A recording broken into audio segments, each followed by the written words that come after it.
ಎಲ್ಲರಿಗೂ ನಮಸ್ಕಾರ. ನಾವು ಯಾವುದೇ ಒಳ್ಳೆ ಕೆಲಸ ಶುರು ಮಾಡ್ಬೇಕಾದ್ರೆ ಮೊದ್ಲು ಗಣೇಶನನ್ನ ನೆನೆಸ್ಕೊಳ್ತೀವಿ ಅಲ್ವಾ?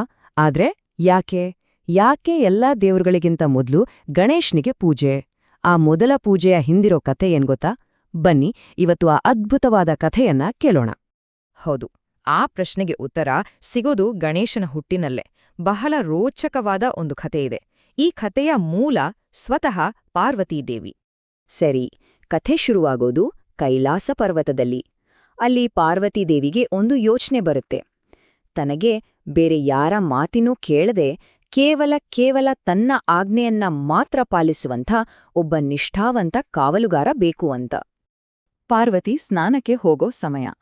ಆಗ ತನಗೆ ಕಾವಲು ಕಾಯಲು ತನ್ನ ಮಾತನ್ನು ಮಾತ್ರ ಕೇಳುವ ಒಬ್ಬ ಕಾವಲುಗಾರ ಬೇಕೇ ಬೇಕು ಅಂತ ಅನಿಸುತ್ತೆ.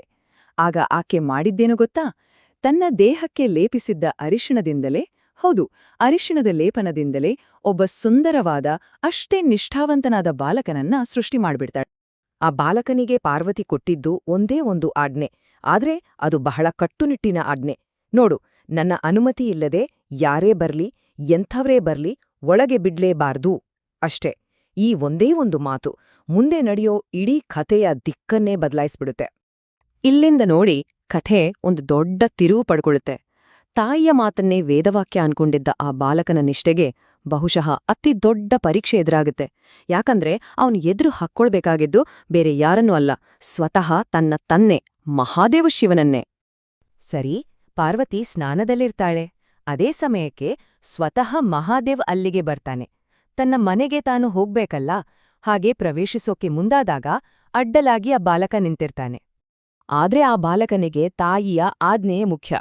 ಎದುರಿಗೆ ನಿಂತಿರೋದು ಸಾಕ್ಷಾತ್ ಪರಶಿವನೇ ಆದ್ರೂ ಅವನು ಒಂದು ಹೆಜ್ಜೆನೂ ಹಿಂದೆ ಇಡಲ್ಲ, ಇಲ್ಲ ಒಳಗೆ ಬಿಡೋದಿಲ್ಲ ಅಂತ ಖಡಾಖಂಡಿತವಾಗಿ ಹೇಳ್ಬಿಡ್ತಾನೆ. ಅಷ್ಟೊಂದು ಅಚಲವಾದ ನಿಷ್ಠೆ ಅವನದ್ದು. ಒಮ್ಮೆ ಯೋಚನೆ ಮಾಡಿ, ತನ್ನದೇ ಮನೆಗೆ ತನ್ನನ್ನೇ ಒಬ್ಬ ಪುಟ್ಟ ಬಾಲಕ ತಡೀತಿದ್ದಾನೆ. ಇದನ್ನ ನೋಡಿ ಶಿವನಿಗೆ ಕೋಪ ನೆತ್ತಿಗೇರುತ್ತೆ. ಎಷ್ಟೇ ಹೇಳಿದ್ರೂ ಆ ಬಾಲಕ ಕೇಳೋದೇ ಇಲ್ಲ. ಅವನ ಹಠಮಾರಿತನದಿಂದ ಶಿವನ ಕ್ರೋಧ ಇನ್ನೂ ತಡೆಯೋಕಾಗದಷ್ಟು ಹೆಚ್ಚಾಗುತ್ತೆ. ಆ ರೋಷದ ಭರದಲ್ಲಿ ಶಿವ ತನ್ನ ತ್ರಿಶೂಲವನ್ನ ಕೈಗೆತ್ಕೊಳ್ತಾನೆ ಮತ್ತು ಆ ಬಾಲಕನ ಶಿರವನ್ನೇ ಛೇದಿಸ್ಬಿಡ್ತಾನೆ. ಅಷ್ಟೇ, ಒಂದೇ ಒಂದು ಕ್ಷಣದಲ್ಲಿ ಎಲ್ಲವೂ ಮುಗಿದುಹೋಗುತ್ತೆ. ಈ ದುರಂತದ ನಂತರ ಕತೆ ಒಂದು ದೈವಿಕ ರೂಪಾಂತರದ ಕಡೆಗೆ ಸಾಗುತ್ತೆ. ಹೌದು, ಇದೇ ಒಂದು ಘಟನೆಯಿಂದ ನಾವು ಇವತ್ತು ಪೂಜಿಸುವ ಗಜಮುಖ ಗಣೇಶನ ಜನನವಾಗುತ್ತೆ. ನಡೆದ ಘಟನೆಯ ಸದ್ದಿಗೆ ಪಾರ್ವತಿ ಹೊರಗ್ಬರ್ತಾಳೆ. ಅಲ್ಲಿ ತನ್ನ ಮಗನ ಸ್ಥಿತಿಯನ್ನ ನೋಡಿ ಸಂಪೂರ್ಣ ಕುಸ್ತೋಗ್ತಾಳೆ. ಆಕೆಯ ದುಃಖ ನಂತರ ಭೀಕರ ಕೋಪವಾಗಿ ಬದಲಾಗುತ್ತೆ.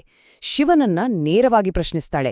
ನನ್ನ ಮಗನನ್ನ ನನ್ಗೆ ವಾಪಸ್ ಕೊಡು, ಮತ್ತೆ ಬದುಕಿಸ್ಕೊಡುವಂತ ಆಗ್ರಹಿಸ್ತಾಳೆ. ಪಾರ್ವತಿಯ ದುಃಖವನ್ನ, ಆಕೆಯ ಕೋಪವನ್ನ ಶಮನಗೊಳಿಸಲೇಬೇಕಿತ್ತು. ಆಗ ಶಿವ ತನ್ನ ಗಣಗಳಿಗೆ ತಕ್ಷಣ ಒಂದು ಆಜ್ಞೆಯನ್ನ ಮಾಡ್ತಾನೆ. ಈಗಲೇ ಉತ್ತರ ದಿಕ್ಕಿಗೆ ಹೋಗಿ ನಿಮ್ಗೆ ಮೊಟ್ಟಮೊದಲು ಯಾವ ಜೀವಿ ಕಾಣಿಸ್ತೋ ಅದರ ತಲೆಯನ್ನ ತಕ್ಷಣ ತೆಗೆದುಕೊಂಡು ಬನ್ನಿ ಅಂತ. ಶಿವನ ಗಣಗಳು ಉತ್ತರ ದಿಕ್ಕಿಗೆ ಹೋದಾಗ ಅವರಿಗೆ ಮೊದಲು ಕಂಡಿದ್ದೇ ಒಂದು ಆನೆ. ಅವರು ಅದರ ತಲೆಯನ್ನ ತಂದು ಶಿವನಿಗೆ ಕೊಡ್ತಾರೆ. ಶಿವನು ಆ ಆನೆಯ ತಲೆಯನ್ನ ಬಾಲಕನ ಮುಂಡಕ್ಕೆ ಜೋಡಿಸಿ ಮರುಜೀವವನ್ನ ನೀಡ್ತಾನೆ. ಹೀಗೆ ಆ ಸುಂದರ ಬಾಲಕ ಈಗ ಗಜಮುಖನಾಗಿ ಪುನರ್ಜನ್ಮ ಪಡಿತಾನೆ, ಅಂದ್ರೆ ಆನೆಯ ಮುಖವನ್ನ ಹೊಂದಿದ ದೇವನಾಗಿ. ಮಗನಿಗೆ ಮರುಜೀವ ಸಿಕ್ಕಿದ್ದನ್ನ ನೋಡಿ ಪಾರ್ವತಿ ಶಿವ ಇಬ್ರಿಗೂ ಬಹಳ ಸಂತೋಷವಾಗುತ್ತೆ. ಆ ಸಂತೋಷದಲ್ಲಿ ಅವರು ಅವನಿಗೆ ಒಂದು ಅದ್ಭುತವಾದ ವರವನ್ನ ನೀಡ್ತಾರೆ. ಇದೇ ವರ ಗಣೇಶನನ್ನ ವಿಘ್ನೇಶ್ವರ ಅಂತ ಜಗತ್ತಿಗೆ ಪರಿಚಯಿಸಿದ್ದು. ಆಗ ಶಿವನು ಗಣೇಶನಿಗೆ ಈ ವರವನ್ನ ಕೊಡ್ತಾನೆ. ಇಂದಿನಿಂದ ಈ ಲೋಕದಲ್ಲಿ ಯಾವುದೇ ಪೂಜೆ ಇರ್ಲಿ, ಯಾವುದೇ ಶುಭ ಕಾರ್ಯವೇ ಇರ್ಲಿ, ಅದನ್ನ ಆರಂಭಿಸೋ ಮೊದ್ಲು ಎಲ್ಲರೂ ನಿನ್ನನ್ನೇ ಮೊದಲು ಪೂಜಿಸ್ಬೇಕು. ಒಂದು ವೇಳೆ ಹಾಗೆ ಮಾಡ್ಲಿಲ್ಲ ಅಂದ್ರೆ ಆ ಕಾರ್ಯಕ್ಕೆ ವಿಘ್ನ ತಪ್ಪಿದ್ದಲ್ಲ. ಯಾಕಂದ್ರೆ ನೀನು ಇನ್ಮುಂದೆ ವಿಘ್ನಗಳ ಅಧಿಪತಿ, ವಿಘ್ನೇಶ್ವರ. ನೋಡಿದ್ರಾ, ನಾವು ಆರಂಭದಲ್ಲಿ ಕೇಳಿದ ಪ್ರಶ್ನೆಗೆ ಉತ್ತರ ಇಲ್ಲೇ ಸಿಕ್ತು. ಇದೇ ಕಾರಣಕ್ಕೆ ಗಣೇಶನನ್ನ ವಿಘ್ನಹರ್ತ ಅಂತಾನೂ ಕರೀತಾರೆ. ಅಂದ್ರೆ ಏನು? ವಿಘ್ನಗಳನ್ನ ಹರಿಸುವವನು, ದೂರ ಮಾಡುವವನು ಅಂತ. ನಮ್ಮ ಜೀವನದ ದಾರಿಯಲ್ಲಿ ಬರುವ ಪ್ರತಿ ಒಂದು ಅಡೆತಡೆಗಳನ್ನ, ಕಷ್ಟಗಳನ್ನ ನಿವಾರಿಸುವ ಶಕ್ತಿ ಅವನಿಗಿದೆ ಅಂತ ಅರ್ಥ. ಸರಿ, ಕೊನೆಯದಾಗಿ ಒಂದು ಯೋಚನೆ ಮಾಡೋಣ. ಈ ಕಥೆ ನಮ್ಮೆಲ್ಲರ ಏನ್ ಹೇಳುತ್ತೆ? ಯೋಚಿಸ್ನೋಡಿ. ಗಣೇಶನ ಜೀವನದಲ್ಲೇ ಬಂದ ಅತಿದೊಡ್ಡ ವಿಘ್ನ ಅಂದ್ರೆ ಯಾವುದು? ತನ್ನ ಶಿರವನ್ನೇ ಕಳೆದುಕೊಂಡಿದ್ದು ಅಲ್ವಾ?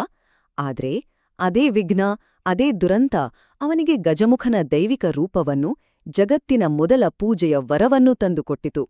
ಹಾಗಾದ್ರೆ ನಮ್ಮ ಜೀವನದಲ್ಲಿ ಬರೋ ದೊಡ್ಡ ದೊಡ್ಡ ಅಡೆತಡೆಗಳನ್ನೇ ನಮ್ಮ ಶಕ್ತಿಯಾಗಿ ಬದಲಾಯಿಸ್ಕೊಳ್ಳೋದು ಹೇಗೆ?